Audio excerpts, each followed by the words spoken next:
Bienvenue dans notre exploration du stoïcisme aujourd'hui, Hmm. une philosophie qui date, mais qui a des outils étonnamment utiles pour trouver un peu de sérénité dans notre monde actuel, souvent si agité. Ah oui, tout à fait. Et pour nourrir un peu notre discussion, on s'est penché sur pas mal de sources différentes. On a des analyses d'articles, comme celui de Sidi Mantiel, une transcription vidéo de Motivarium aussi. C'est ça. Et puis des synthèses de livres, notamment via Bookey, sur le stoïcien en pratique de Farnsworth, et même des extraits des lettres de Sénèque. Voilà, donc le but, c'est vraiment d'aller chercher l'essence pratique. Comment ces vieilles idées peuvent nous aider concrètement aujourd'hui? Comment mieux gérer nos réactions, trouver une forme de paix intérieure, être plus résilient, quoi. Allez, on plonge. Premier grand thème, accepter ce qu'on ne contrôle pas. C'est le conseil stoïcien classique, on le retrouve partout, chez Sidi Mantiel, Motivarium. Ne t'inquiète pas pour ce que tu ne contrôles pas. Ça a l'air simple dit comme ça. Et à faire, c'est une autre paire de manches. Exactement. La clé, et ça, Épictète, Marc Aurèle, ils insistaient beaucoup là-dessus, c'est de bien faire la différence La fameuse distinction, oui. entre ce qui dépend de nous, nos pensées, nos jugements, nos choix, nos réactions volontaires, disons, C'est ça.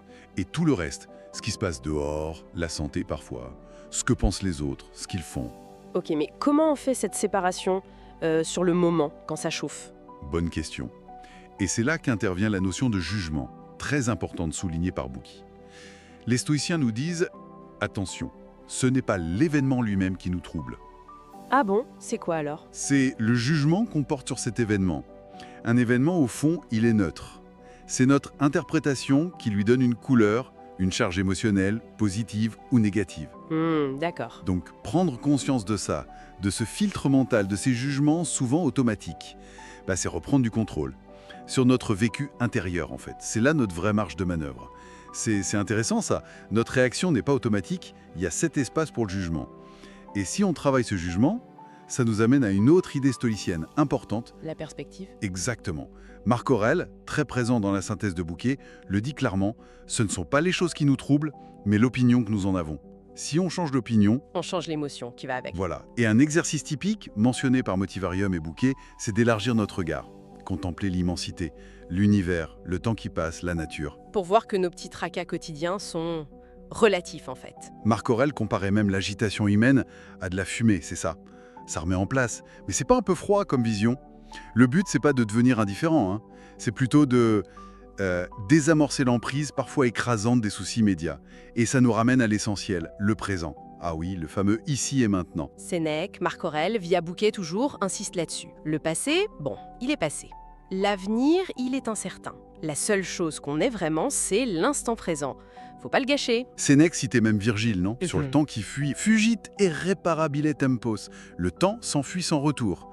Et il ajoutait quelque chose comme « Nos plus beaux jours nous sont le plus tôt ravis ».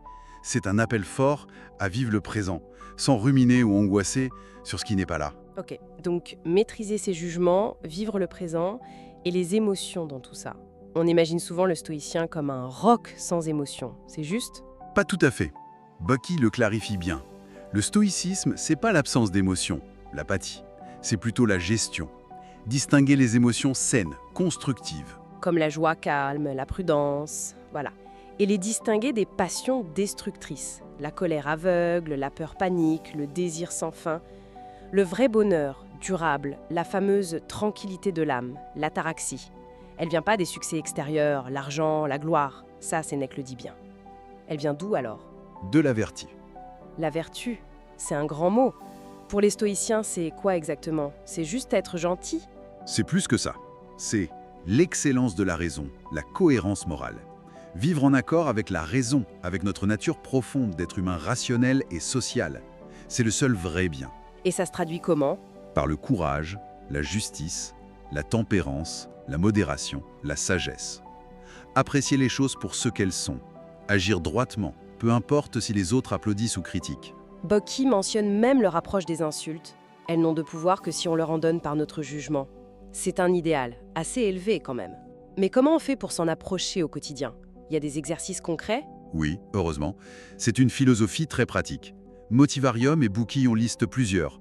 La visualisation négative, par exemple. Ça fait un peu peur dit comme ça. Non, l'idée c'est d'imaginer perdre ce qu'on a pour mieux l'apprécier. ou d'anticiper les difficultés pour s'y préparer mentalement, pour ne pas être surpris ou dévasté si ça arrive. D'accord. Il y a aussi la gratitude, tenir un journal, oui, ou l'examen de conscience chaque soir. Se demander qu'est-ce que j'ai fait aujourd'hui, comment j'ai réagi, qu'est-ce que j'ai appris sur moi, sans se juger durement, mais pour progresser.